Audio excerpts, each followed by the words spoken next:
The Death Car. It was a cold night in September. The rain was drumming on the car roof as George and Marie Winston drove through the empty country roads towards the house of their friends, the Harrisons, where they were going to attend a party to celebrate the engagement of Harrison's daughter, Lisa. As they drove, they listened to the local radio station, which was playing classical music. They were about 5 miles from their destination when the music on the radio was interrupted by a news announcement. The Cheshire Police have issued a serious warning after a man escaped from Colford Mental Hospital earlier this evening. The man, John Downey, is a murderer who killed 6 people before he was captured 2 years ago. He is described as large, very strong, and extremely dangerous. People in the Cheshire area are warned to keep their doors and windows locked and to call the police immediately if they see anyone acting strangely. Marie shivered. A crazy killer, and he's out there somewhere. That's scary.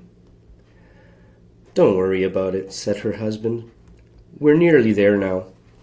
Anyway, we have more important things to worry about.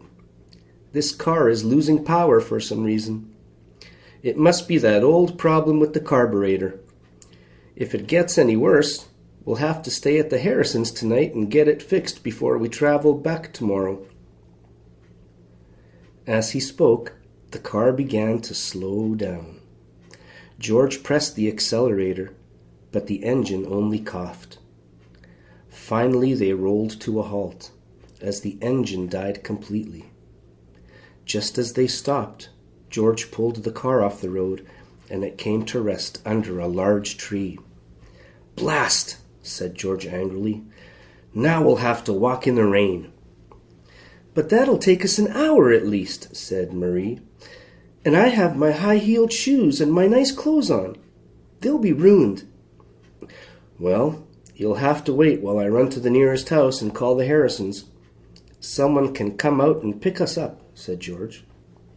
But George, have you forgotten what the radio said? There's a homicidal maniac out there. You can't leave me alone here. You'll have to hide in the back of the car. Lock all the doors and lie on the floor in the back, under this blanket. No one will see you. When I come back, I'll knock 3 times on the door. Then you can get up and open it. Don't open it unless you hear 3 knocks. George opened the door and slipped out into the rain. He quickly disappeared into the blackness. Marie quickly locked the doors and settled down under the blanket in the back for a long wait. She was frightened and worried, but she was a strong-minded woman. She had not been waiting long, however, when she heard a strange scratching noise. It seemed to be coming from the roof of the car. Marie was terrified. She listened, holding her breath. Then she heard 3 slow knocks, one after the other, also on the roof of the car. Was it her husband? Should she open the door?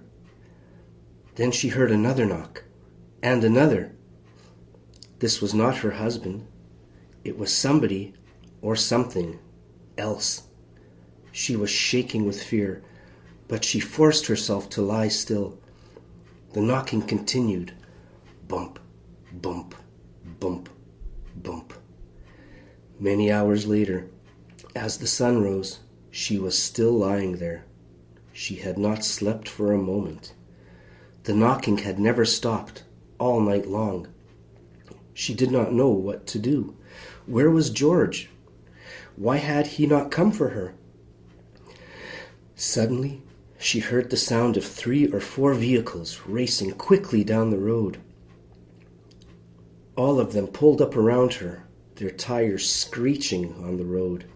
At last, someone had come. Marie sat up quickly and looked out of the window. The 3 vehicles were all police cars, and 2 still had their lights flashing. Several policemen leaped out. One of them rushed towards the car as Marie opened the door.